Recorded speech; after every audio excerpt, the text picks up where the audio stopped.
So, King Solomon. When that name comes up, you probably have a pretty clear picture in your head, right?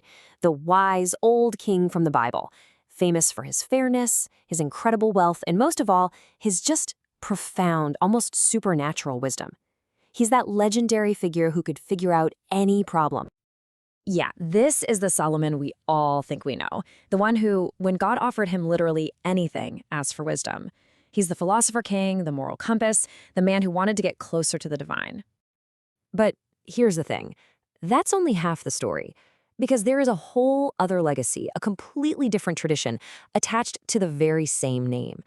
And this other story, well, it's a lot darker, way more mysterious, and it's not about philosophy. It's about raw, unfiltered power. Okay, let's just dive right into the deep end. I want you to meet the Solomon from a totally different book, The Key of Solomon. Now, this is not a collection of wise sayings. This is one of the most infamous grimoires ever written. We're talking a detailed how-to guide for ceremonial magic. And just so we're all on the same page, a grimoire isn't some book of gentle reflection. No, it's a textbook. A step-by-step instruction manual for getting results. It's literally a guide on how to command supernatural beings and bend the unseen world to do what you want. And the book isn't shy about its purpose. It says it right there in the text. It claims to be the key, the one thing that can unlock this hidden treasure chest of magical power, giving the person who uses it direct control over the whole spiritual realm. But listen, this isn't some power you can just dabble in. The text is incredibly strict. It demands intense, serious preparation. We're talking 9 days of total purification, both physically and spiritually.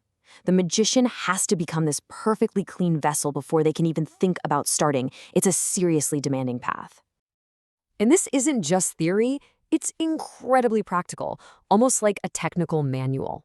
The grimoire lifts out the exact tools you have to make and consecrate.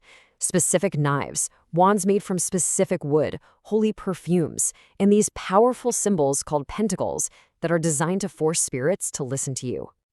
And in this world, timing is absolutely everything. The Key of Solomon maps out this whole complex system where everything you do has to be lined up with the right planet at the right hour.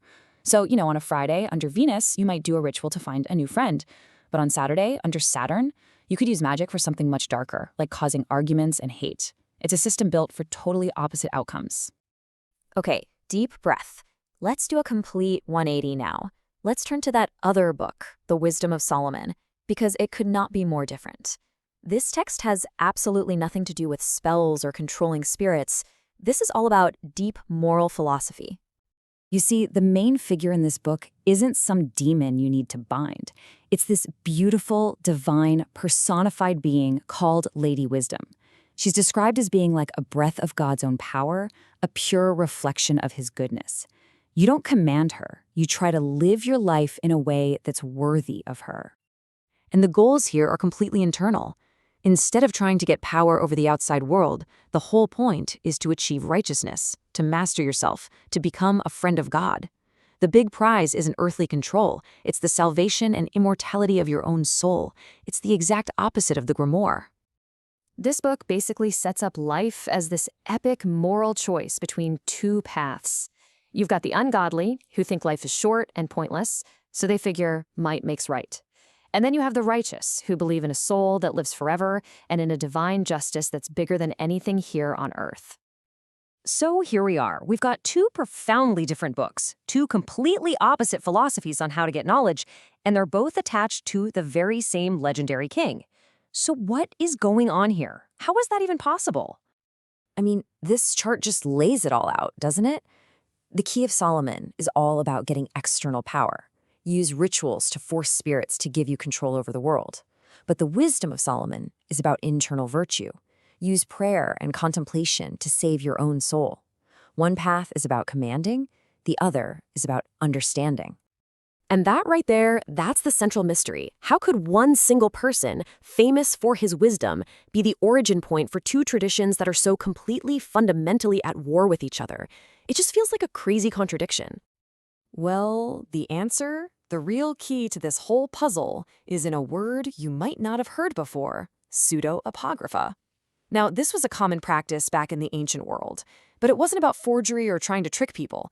It was actually a way of honoring a great thinker.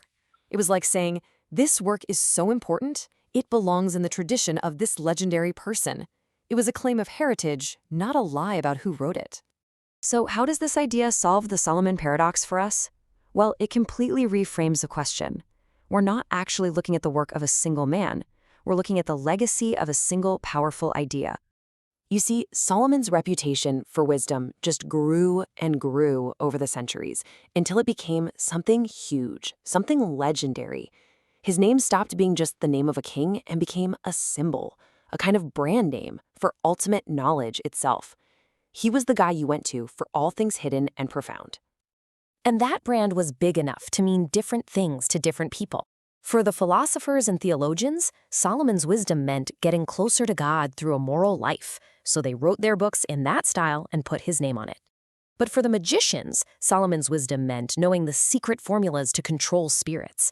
So they did the exact same thing, stamping their works with his legendary authority. And all of this leaves us with one final, pretty provocative thought. These two sides of Solomon, they really represent a fundamental choice. So the real question isn't about some king who lived thousands of years ago. It's actually about us. When we say we're seeking wisdom, what are we really looking for? Is it mastery over the world, or is it mastery over ourselves?